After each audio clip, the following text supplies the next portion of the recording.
Good evening, everybody. Welcome to this session of Let's Meditate on the Heart, hosted by the Heartfulness Institute. My name is Sriram Raghavendra. Today, I wanted to talk about parenting. Right? A lot of us, all of us, have been children, and we've known, what kind of trouble we've given our parents. Okay, as we grew up, and some of us have been blessed and have the opportunity to be parents. And I, for one, have definitely struggled on and off, in terms of what's the right approach. I just want to share some of my reflections on parenting. There's always the question that as a parent, how much do we have to guide our children and how much do we have to let them grow by themselves, right? There are two words that are often used in the context of parenting. Right? One is love, the other one is discipline, right? And it has often been said that love and discipline go together. In fact, they're the two sides of a coin, right? And really speaking, in any relationships, you cannot have one and not the other. And particularly in a parent child relationship, right? You cannot give just love and no discipline, right? And that is actually not good for the child. But at the same time, it'll be even worse if you just discipline and there is no love. Right? So, how do you really balance the two? The real question is what is appropriate in a given moment? Where do you show love? Where do you bring in discipline? And where is the line between the two? This can be a very difficult question, right? It obviously depends on the context, it depends on the situation and what is appropriate, right? I've sometimes struggled and thought, that what perhaps gets a little skewed in parenting is perhaps there's one too much of one and too little of the other, irrespective of whichever one it is, right? It still is off balance. It's I used to recall the taps in more olden style houses, right? Is there's one tap for hot water and one tap for cold water, right? And you turn one, you turn the other, and you turn it in such a way that the water which comes out is just the right temperature that you want, right? And it's very difficult to get right. Usually you either turn too much of the hot and it's too hot, or you close it too much, and it becomes too cold, right? How to get the balance exactly right between hot and cold? Similarly, between love and discipline, right? How do you get it exactly right? Like a lot of things, right? There is no science to this. But I think a few qualities really help us balance these two elements, right? The first, I believe, is, and this is not just between a parent child, right? I mean, it is between all relationships, right? The first one is to be completely present in a conversation, in a situation, in the room, in a discussion, doesn't matter, right? That we're completely present.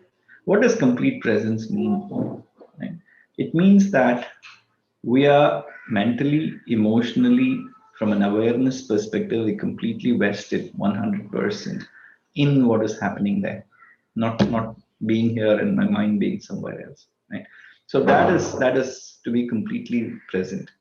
And when we are present, the second thing is observation, right? What do we observe in terms of what's happening, right? And to be able to take it in without colored glasses, without having to temper it with our own thoughts and our own cues and our own prejudices. Like this is where, if there are prejudices, if there are biases, conscious or otherwise, okay, they come in and they tend to give you a different picture of what is there, right? So to be rid of these internal biases, internal skews, so that we perceive the situation as close as is what is happening there. That's the second thing, right? The third, I would say, is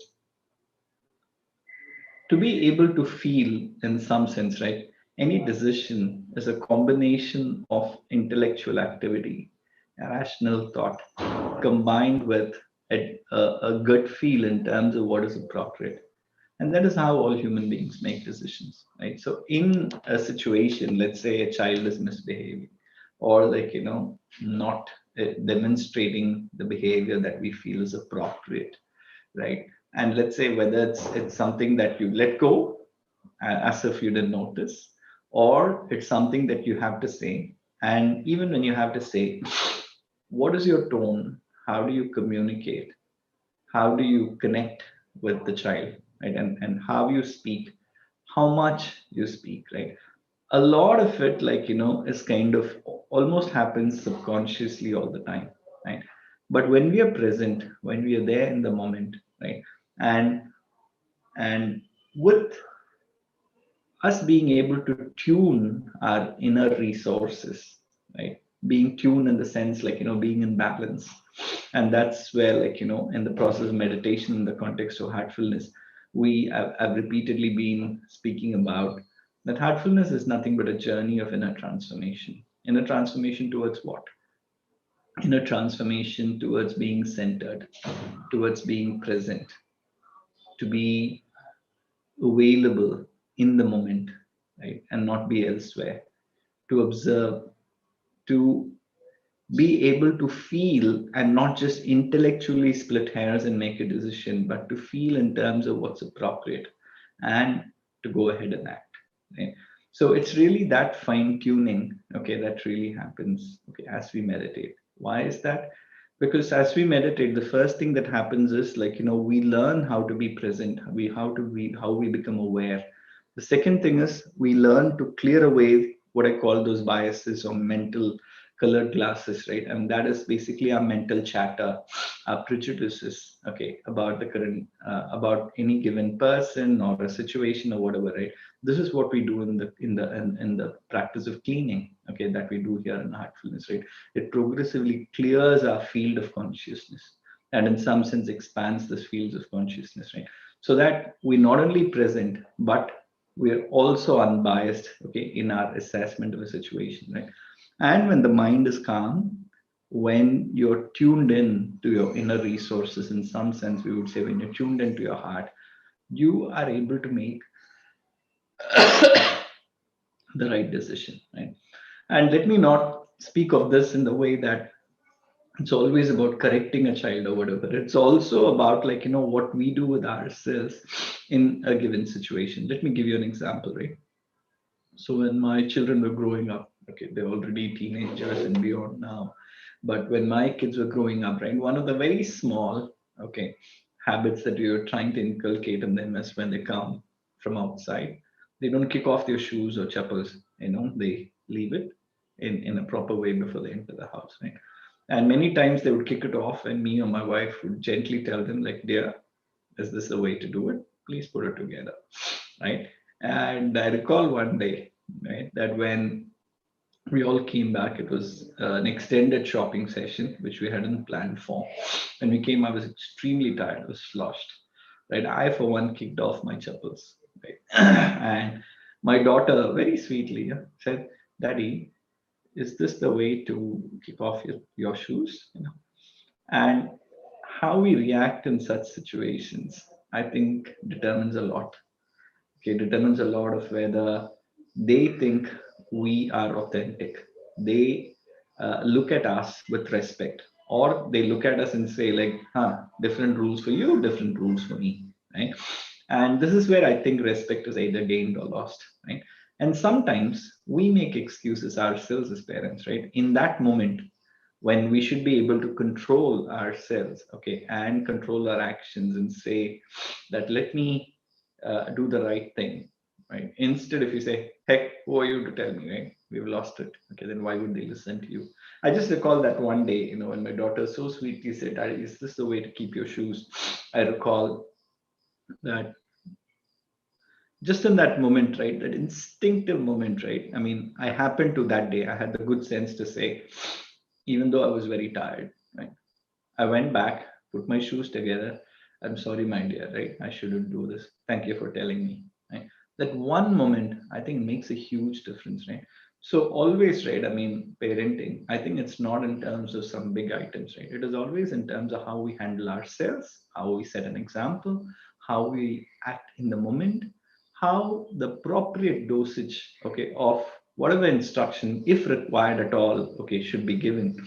And how do we conduct ourselves and what do they learn from us rather than just hear us speak in terms of instructions, right? And really speaking, it all comes down to being an example is not easy. It's not easy at all, right? And that is where I think, like, these kind of tools, like what we teach on these sessions, right? Heartfulness, it really helps tune ourselves, refine ourselves, and bring ourselves to a state of balance, centeredness, presence, and perhaps makes us a better human being, right? When we are present, we're able to connect much better to each and every one. So, with those few words, let's practice meditation. Go ahead, sit comfortably, close your eyes softly and gently.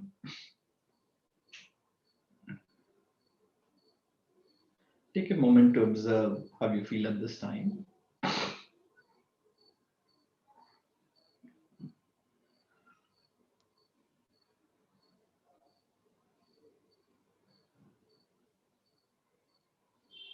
Let a gentle stream of healing energy enter your legs, through your toes, gently move up your body, relaxing your feet, relaxing your legs,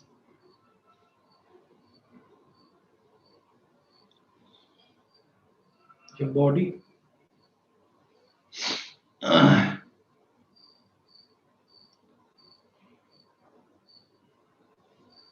Let this energy gently flow down your arms, relaxing them.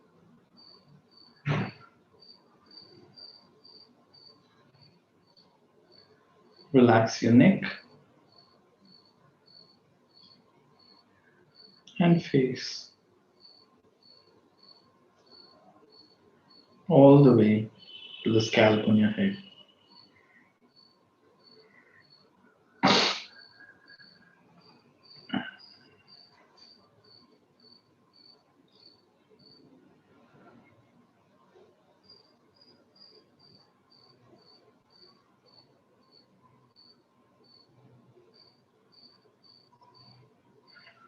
Gently bring your attention to your heart.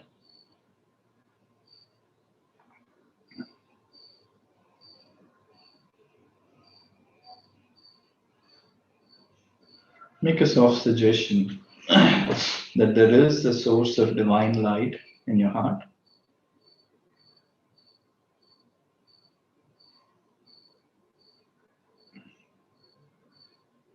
And let this light and love in your heart attract your attention, helping you get absorbed within.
All that you have to do is to retain your attention on your heart space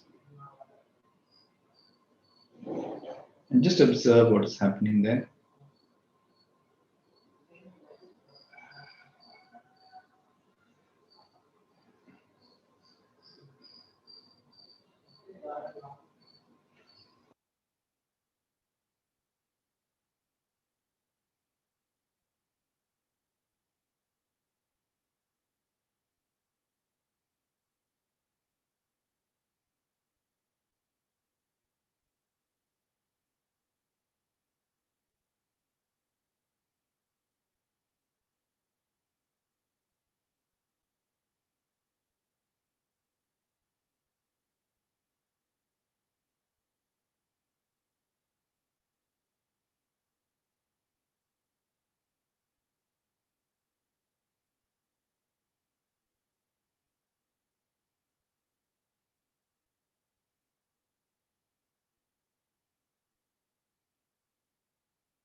If you find that your mind is wandering, gently nudge it back to your heart space with the suggestion that you're meditating on the source of divine light in your heart.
Continue to meditate on the source of divine light in your heart, ignoring any distracting thoughts.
That's all.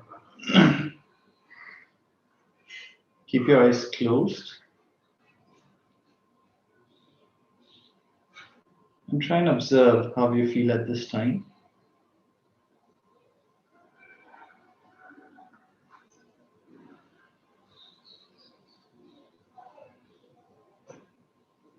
See if you find a difference between the time you started meditation and how you feel now.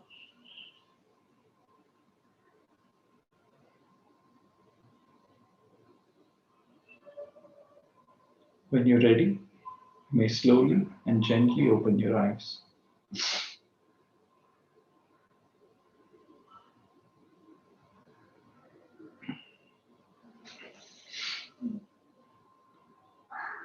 Thank you. Thank you for joining today's session of Heartfulness. I will see you again on this platform on Monday at 4 o'clock. Have a good day. Bye-bye.